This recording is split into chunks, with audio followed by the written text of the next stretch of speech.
હોળી ધૂળેટીના તહેવારને ધ્યાનમાં રાખીને સુરત શહેર એસટી બસ ડેપો દ્વારા લોકો માટે એક્સ્ટ્રા બસોનું સંચાલન કરાશે. આ વર્ષે લોકોને વધુ સુવિધા મળે તેવા હેતુથી 550 જેટલી એક્સ્ટ્રા બસો રાજ્યના અલગ અલગ જિલ્લામાં દોડાવવામાં આવશે અને 3 દિવસ સુધી આ એક્સ્ટ્રા બસોનું સંચાલન કરવામાં આવશે. સુરત શહેર રોજગારી આપનારું શહેર છે અને એટલા માટે જ સુરતમાં અલગ અલગ રાજ્યમાંથી લોકો રહેવા માટે આવતા હોય છે. ત્યારે ગુજરાતની વાત કરવામાં આવે તો ગુજરાતના અલગ અલગ જિલ્લામાંથી પણ લોકો સુરત ખાતે રહેવા આવે છે અને આ લોકો તહેવારની ઉજવણી પોતાના પરિવારના સભ્યો સાથે કરવા માટે સુરતથી માત્ર વતન જતા હોય છે. ત્યારે આવનારા હોળી ધૂળેટીના તહેવારને ધ્યાનમાં રાખીને સુરત એસટી બસ ડેપો દ્વારા એક્સ્ટ્રા બસોનું સંચાલન કરવાનો નિર્ણય કરવામાં આવ્યો છે.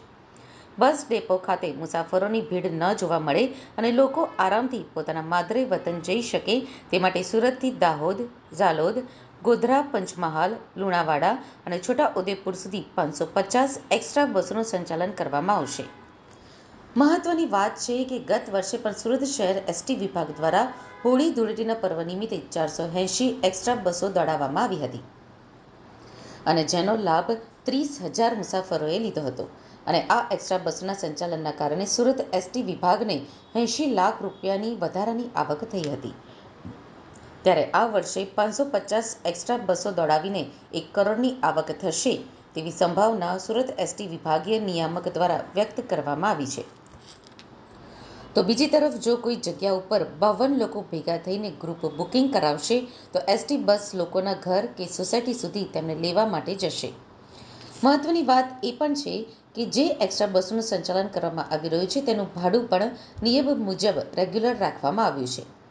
એક્સ્ટ્રા બસોનું સંચાલન સુરત સેન્ટ્રલ બસ ડેપોની બાજુમાં આવેલ જિલ્લા પંચાયતના મેદાનમાંથી કરવામાં આવશે, જેથી કરીને એસટી બસ ડેપો ઉપર લોકોને ભીડ ન રહે અને 10મી માર્ચથી 12 માર્ચ સુધી આ એસટી બસનું સંચાલન કરવામાં આવશે. 10થી 12મી માર્ચ સુધી જે એક્સ્ટ્રા બસનું સંચાલન કરવામાં આવી રહ્યું છે તેનું એડવાન્સ બુકિંગ લોકો central bus station, Adajan bus station, Udhna bus station, Kamrej bus station, Kadodara bus station ઉપરાંત નિગમની વેબસાઇટ ઉપરથી ઓનલાઈન કરી શકશે. ગુજરાત સરકાર તેમજ માનનીય વાહન વ્યવહાર મંત્રીશ્રીના માર્ગદર્શન હેઠળ સુરત વિભાગ દ્વારા હોળીના પર્વ નિમિત્તે એક્સ્ટ્રા બસોનું સંચાલન કરવા આવનાર છે. આ એક્સ્ટ્રા બસો તારીખ 10, 11 અને 12ના રોજ આ એક્સ્ટ્રા બસોનું સંચાલન થશે. જે હોળીના તહેવાર નિમિત્તે જે મોસ્ટ ઓફ છે દાહોદ, ઝાલોદ, લુણાવાડા, બારિયા તરફનું આ એક્સ્ટ્રા સંચાલન થતું હોય છે, જેમાં સુરત વિભાગ દ્વારા 500+ બસોનું એક્સ્ટ્રા બસોનું આયોજન કરેલું છે અને આજે સુરતથી ઉપરથી એક્સ્ટ્રા બસો સુરતના સેન્ટ્રલ બસ સ્ટેશનની સામે જિલ્લા પંચાયતનું ગ્રાઉન્ડ છે કે જે હાલમાં સિટી બસ ચાલે છે ત્યાંથી આ એક્સ્ટ્રા બસોનું સંચાલન થશે. તદુપરાંત રામચોક પરથી પણ આ એક્સ્ટ્રા બસોનું સંચાલન થશે. ગત વર્ષની સરખામણી જોવા જઈએ તો કેટલો ફરક છે? ગત વર્ષે 480 બસોનું એક્સ્ટ્રા બસોથી સંચાલન થયું હતું અને તેમાં 30,000 મુસાફરોએ લાભ લીધો હતો અને એમાં 80 લાખની સુરત વિભાગને આવક થઈ હતી.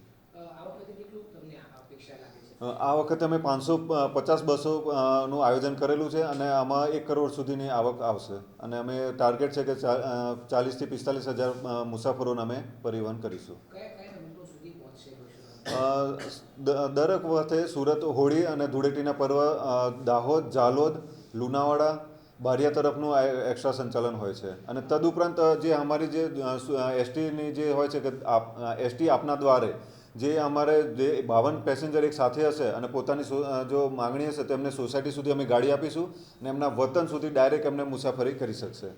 દાહોદ, પંચમહાલ સાઈડ જે બસો જતી હોય છે તેમાં મોટાભાગે મજૂરો કે આદિવાસી વર્ગ જતા હોય છે, તો એમને ભાડાને લઈને કઈ રીતે એડવાન્સ બુકિંગ જે સરકારના નિયમ મુજબ જે રેગ્યુલર છે જે ભાડું જે દોડવું ભાડું હોય છે દર વખતે જે મુજબનું જે રેગ્યુલર ભાડું હોય છે અને જે આ સંચાલન દર વખતે જેમ સંચાલન થતું તે મુજબનું સંચાલન છે.